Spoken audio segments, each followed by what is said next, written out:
ఈ రావణాసురుని హింసలు భరించలేకపోతున్నాం. శివుడిని నవ్వుతూ చూశాడు. అర్థమైందన్నట్టుగా సన్నగా తల ఊపాడు శివుడు. బ్రహ్మ ఇచ్చిన వరాలతో విర్రపీకుతున్నాడు, రెచ్చిపోతున్నాడు. విష్ణువు ఇలా అడిగాడు, బ్రహ్మ ఏమని వరం ఇచ్చావు? మీ అందరి కోరిక మేరకు ఆంజనేయుడి సంపూర్ణ కథ మీ ముందుకు తీసుకొస్తున్నాను. ఈ కథ పూర్తిగా ఆంజనేయుడిని ఆధారం చేసుకుని ఉంటుంది కాబట్టి చూసి విని ఎంజాయ్ చేయండి. ఇక వీడియోలోకి వెళ్ళిపోతే అది త్రేతాయుగం. ఒకరోజు శివుడు, బ్రహ్మ, మహేంద్రతో సహా తదితర దేవతలు, మహర్షులు వైకుంఠానికి చేరుకున్నారు. విష్ణువుని దర్శించారు. దేవాది దేవ, ఈ రావణాసురుని హింసలు భరించలేకపోతున్నాం, ఏ పని చేయలేకపోతున్నాం, అసలు చేయనివ్వట్లేదు కూడా. యజ్ఞ యాగాలు అక్కడే ఆగిపోయాయి. బ్రహ్మ ఇచ్చిన వరాలతో విర్రపీకుతున్నాడు, రెచ్చిపోతున్నాడు. అతని పనులకి అద్దె లేకుండా పోయింది హరి అని అన్నారు దేవతలు, మహర్షులందరూ. అప్పుడు విష్ణువు ఇలా అడిగాడు, బ్రహ్మ ఏమని వరం ఇచ్చావు? అప్పుడు బ్రహ్మ, నరుల వల్ల, వారణుల వల్ల తప్ప ఎవరి వల్ల ప్రాణహాని రాదు అని ఇచ్చాను. ఆ వరబలంతోనే అతను దేవతలను, మహర్షులను హింసిస్తూనే ఉన్నాడు, ధర్మాన్ని నాశనం చేస్తున్నాడు. అతనిని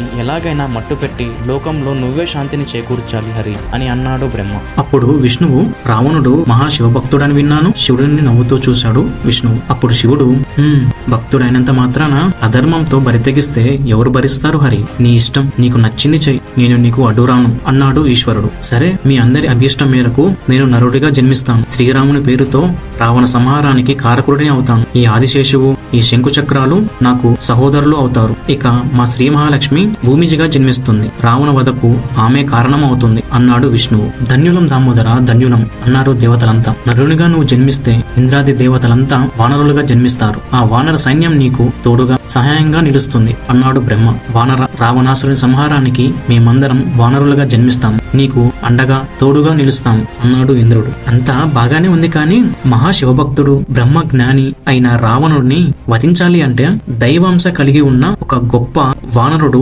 ఇంకొక్కడు కావాలి. అతను మహాబలవంతుడు అయి ఉండాలి అని అన్నాడు విష్ణువు. శివుడిని నవ్వుతూ చూశాడు. అర్థమైందన్నట్టుగా సన్నగా తల ఊపాడు శివుడు. నా కోసం జన్మించే ఆ వానర శక్తివంతుడు నా అవతార నామమే స్మరిస్తూ ఒక గొప్ప భక్త రక్షకుడు అవుతాడు, రామ బంటుగా నిలుస్తాడు అన్నాడు విష్ణువు. ఆ హరి మాట పూర్తి కానేలేదు. వైకుంఠమంతా రామనామంతో మారుమోగిపోయింది. కొన్నాళ్ళు గడిచాయి. సుపర్వగిరి మీద కేసరి అని ఓ గొప్ప వానరుడు ఉండగా అతనిని సేవిస్తూ 60,000 మంది వానరులు నివసిస్తూ ఉండేవారు. శంఖము, శబలము అనే 2 పెద్ద ఏనుగులు ఉండేవి. ప్రభాస తీర్థములో ఉన్న మునులను ఇబ్బంది పెడుతూ ఉండేవి. వాటితో పోరాడి మట్టుపెట్టాడు కేసరి. ఆ కారణంగా అతనిని కేసరి అని పిలిచారు. కేసరి అంటే సింహము అని అర్థం. ఆ కాలంలోనే శంబసాధనుడు అనే ఒక రాక్షసుడు ఉండేవాడు. ఈ రాక్షసుడు ఘోర తపస్సు చేసి బ్రహ్మను మెప్పించాడు. ఇంకా ముల్లోకాలను జయించే వరాలను కూడా పొందాడు. ఆ రాక్షసుడు ఆ గర్వంతోనే దేవతలను, మునులను హింసించసాగాడు. బ్రహ్మ చేసిన పనికి దేవతలంతా బ్రహ్మ దగ్గరికి వచ్చారు. శంబసాధనుడు పెట్టే బాధలు భరించలేకపోతున్నాం, అతని నుంచి మమ్మల్ని నువ్వే విముక్తుల్ని చెయ్యాలి స్వామి అని వేడుకున్నారు దేవతలంతా. వెళ్లి కేసరిని కలవండి, సమస్యకు పరిష్కారం లభిస్తుంది అని చెప్పాడు బ్రహ్మ. మునులతో సహా కేసరిని కలిశారు దేవతలంతా. జరిగిందంతా చెప్పారు. ఆ శంబసాధనుడు మదం అణిచి నువ్వే మమ్మల్ని కాపాడాలి అని విన్నపించుకున్నారు. ఒప్పుకుండా అన్నాడు కేసరి. కేసరి అని కోతి అతనిని చంపడానికి ఒప్పుకుంది అని తెలుసుకున్నాడు ఆ రాక్షసుడు. దాని అంతు చూస్తా అని పెద్ద కత్తిని తీసుకొని కేసరి దగ్గరికి వెళ్లాడు శంబసాధనుడు. శంబసాధనుడు నుంచి తప్పించుకోవడానికి అడవుల్లోకి పారిపోయారు మునులు, దేవతలు. కొంతమంది గుహల్లో దాక్కున్నారు. దాక్కుంటే దొరక్కపోరు, రండి రా బయటకి అని పెద్దగా అరుస్తూ భయపెట్టాడు శంబసాధనుడు. గుహల్లో ఉన్న మునుల గడ్డాలను, దేవతల జుట్టును పట్టుకుని లాక్కొని వచ్చాడు రాక్షసుడు. దేవతలు వాళ్ళు కేకలు వేస్తూ ఉంటే విని తట్టుకోలేకపోయాడు కేసరి. కోపంతో వెళ్లి రాక్షసుడిని అడ్డుకున్నాడు. దమ్ముంటే నాతో యుద్ధానికి రా, నీ పౌరుష ప్రతాపాలు నాపై చూపించు అని అన్నాడు కేసరి. నీతో యుద్ధమా? నేను కోతులతో యుద్ధం చెయ్యను అన్నాడు శంబసాధనుడు. మరి నన్ను చంపడానికే కదా ఇంత దూరం వచ్చావు, దా చంపు అన్నాడు కేసరి. అయితే చూసుకో అన్నాడు శంబసాధనుడు. కేసరిపై కత్తి ఎత్తాడు. ఎత్తిన కత్తిని అందుకున్నాడు కేసరి. గట్టిగా పిడికిలు బిగించి ఆ రాక్షసుని రొమ్ము మీద ఒక్కటి ఇచ్చాడు. దెబ్బకి శంబసాధనుడు అల్లంత దూరాన వెళ్లి పడ్డాడు. కేసరి మీదకి మళ్లీ యుద్ధానికి వచ్చాడు. ఈ దెబ్బతో నువ్వు సరి అన్నాడు కేసరి. 2 చేతులు పిడికిలు బిగించి వాడి నెత్తి మీద గట్టిగా ఒకటిచ్చాడు. అంతే, దెబ్బకు కుప్పకూలిపోయాడు. నెత్తురు కక్కుకొని ఇక్కడే మరణించాడు శంబసాధనుడు. దేవతలు, మునులు కేసరిని సమీపించారు. అతనిని ఎంతో గొప్పగా పొగిడారు. ఇంకా ఎంతకాలం అని ఇలా బ్రహ్మచర్య ఉంటావు, హాయిగా పెళ్లి చేసుకుని సుఖించు అని అంటూ చెప్పి వెళ్లిపోయారు దేవతలు, మునులు. వారు చెప్పడమే ఆలస్యం. మంచి కన్య కోసం చూడసాగాడు కేసరి. అందమైన కన్యను సృష్టించాడు బ్రహ్మ. ఆమెకు అహల్య అని నామకరణం చేశాడు. కొన్నాళ్లకు ఆమెకు గౌతమునికిచ్చి వివాహం చేశాడు. వారిద్దరికి పుట్టిందే అంజన. గత జన్మలో అంజన అంజన ఓ విద్యాధరుని కూతురు. అప్పుడు ఆమె గొప్ప గాయకురాలు. ఆ కారణంగా ఆమెను సుకంఠి అని పిలిచేవారంతా. స్నేహితురాలతో కలిసి ఒకరోజు హిమాలయకు చేరుకుంది. అక్కడ సరోవరంలో స్నానం చేసి ఒడ్డుకు చేరుకుని ఒక చెట్టు కింద కూర్చుంది. అదే సమయంలో అటుగా పోతున్నాడు అగ్నిహోత్రుడు.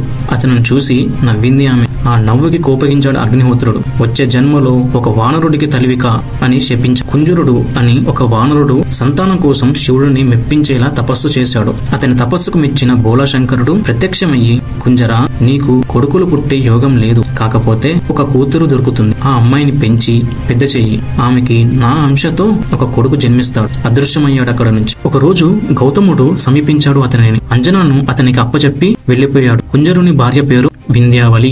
వాళ్ళిద్దరిని తల్లిదండ్రులుగా స్వీకరించింది అంజన. యుక్త వయసు వచ్చింది. తనకి పెళ్లి చేయాలని అనుకున్నాడు కుంజరుడు. ఆమె గురించి విన్నాడు కేసరి. ఆమెని చూడాలని అనుకున్నాడు. అంజనాను చేరుకున్నాడు. అప్పుడు అంజన వనవిహారంలో ఉంది. దాక్కుని చాటుగా చూశాడు ఆమెని. పెళ్లి అంటూ చేసుకుంటే ఈ అమ్మాయిని చేసుకోవాలి అని అనుకున్నాడు. తిరిగి సుపర్వగిరికి చేరుకున్నాడు కేసరి. మంత్రులను పెద్దలను సమావేశ పెట్టాడు. అంజన గురించి తెలియజేశాడు అందరికి. ఈమెనే ఇచ్చి పెళ్లి చేస్తాం, కాదో కూడదు అంటే కుంజరుని అంతు చూస్తాం అని పెద్దలు మంత్రులు అన్నారు. వెళ్లి కుంజరుని కలిసి కేసరి కోరిక అతనికి తెలియజేశాడు. కేసరి లాంటి వాడు అల్లుడిగా వస్తున్నాడు అంటే ఒప్పుకోకుండా ఉంటానా? కొద్ది రోజుల తర్వాత కేసరికి అంజనాకి వివాహం చేశాడు కుంజరుడు. పెళ్ళయ్యి చాలా కాలమైనా అంజనాకి సంతానం కలగలేదు. సంతానం కోసం వాయుదేవుని తపస్సు చేయడానికి సిద్ధమైంది.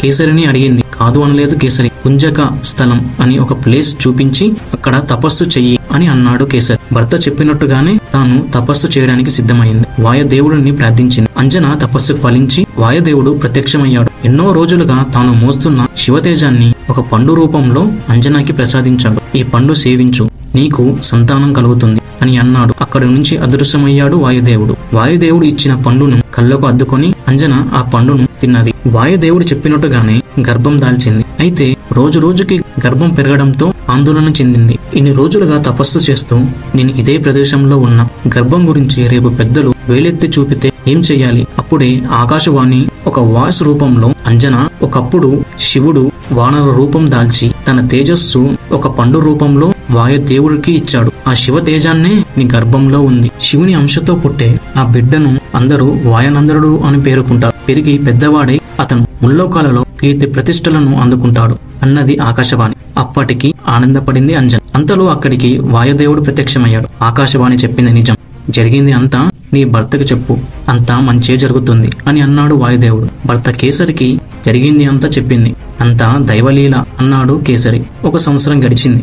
ఆకాశవాణి చెప్పినట్టుగా కొడుకే పుట్టాడు ఆమెకు. అప్పుడు దేవదుందువులు మోగాయి, పుష్ప వర్షాలు కురిశాయి. ఆకాశంలో అప్సరసలు నాట్యం చేశారు. అందరూ పండగ చేసుకున్నారు. జై వీరాంజనేయ. ఇక నెక్స్ట్ ఎపిసోడ్ ఇంకా చాలా బాగుంటుంది.